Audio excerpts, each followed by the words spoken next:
Hello everybody, I'm John King, Chief of Police for the City of Provo, and I have a very important public safety message to share with you today. And with me to present that message is Leslee Henson. Leslee, can you share with our audience the incident that happened to you and how we can learn from it? Sure.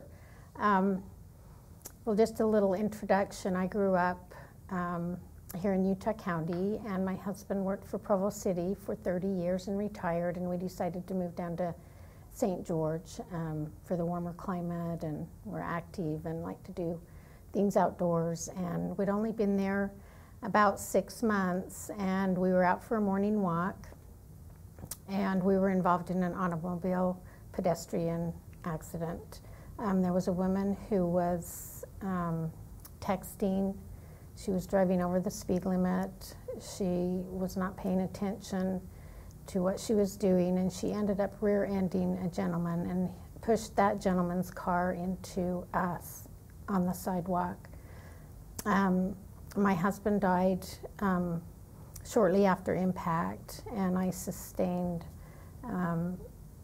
some pretty major trauma from the accident. I was life-flighted up to Utah Valley Regional Medical Center and actually spent a few weeks in the hospital rehabilitating.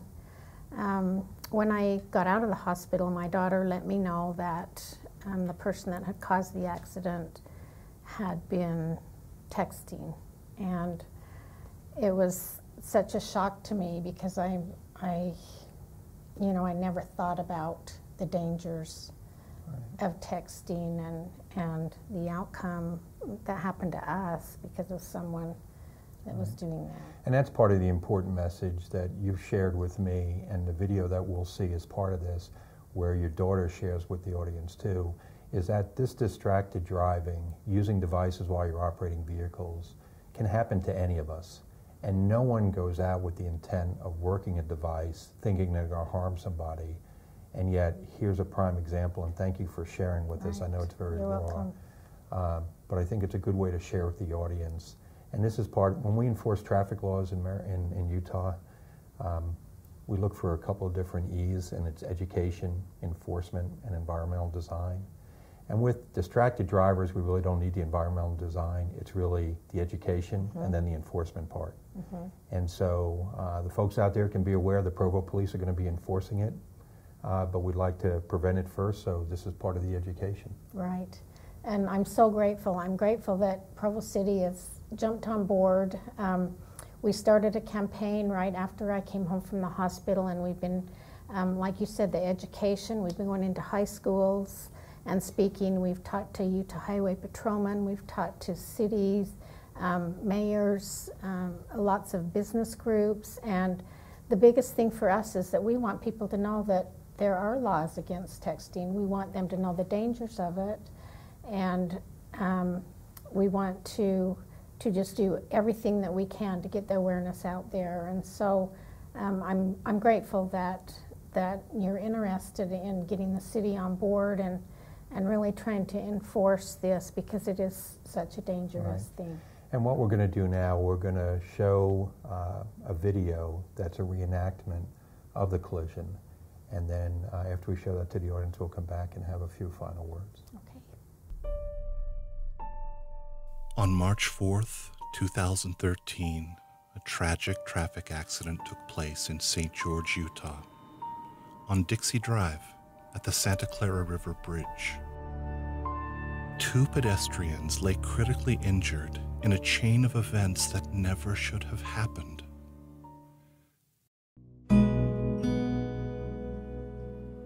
My name is Leslee Henson, and on March 4th, my husband and I, David Henson, started out on a walk, and we headed towards the Sunbrook Golf Course. And as we were walking along Dixie Drive, the sidewalk there, we were involved in an auto pedestrian accident. And there was a driver that was texting. She was driving distracted over the speed limit, and she ran into a car which pushed that car into us.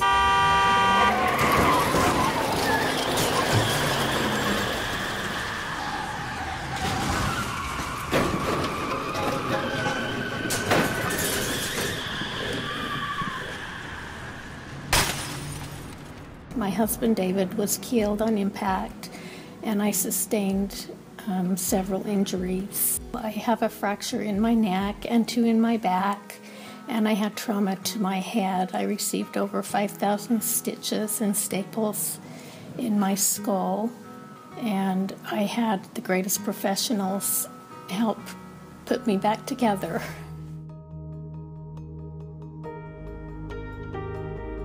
On the last day of my hospital stay, I had a doctor come and sit down on the bottom of my bed, and he said, "Leslie, you know what, you can't worry and think about the why me's or the what ifs. You have to concentrate on the what nows."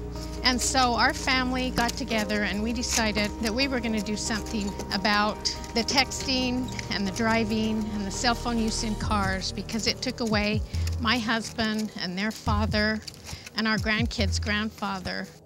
He was fun. He always was energetic, and he never was negative. He was always a positive person. He always got the best out of things, and he could make a joke out of anything. I knew that you shouldn't text and drive, but I didn't really care that much about it. But now after the accident, I realize how important it is. I want to share what happened to us, because I texted. I have 5 kids, and I drive all over the town, and I'm trying to multitask and get them to where they need to go, and I would text and I would talk on my phone. So I just kept thinking I could have been the one that hit my parents. I could have been, you know, I could have killed someone.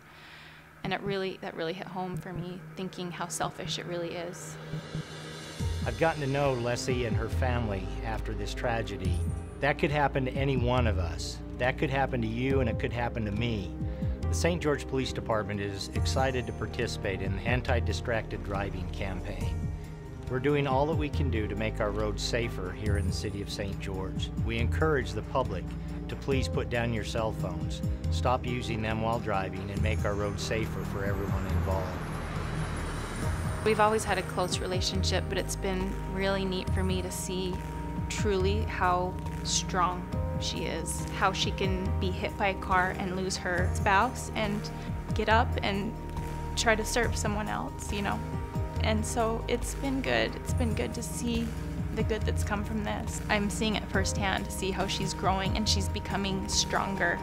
She's becoming more proactive, and she's determined now to make a change, and it's great. It's good to see that.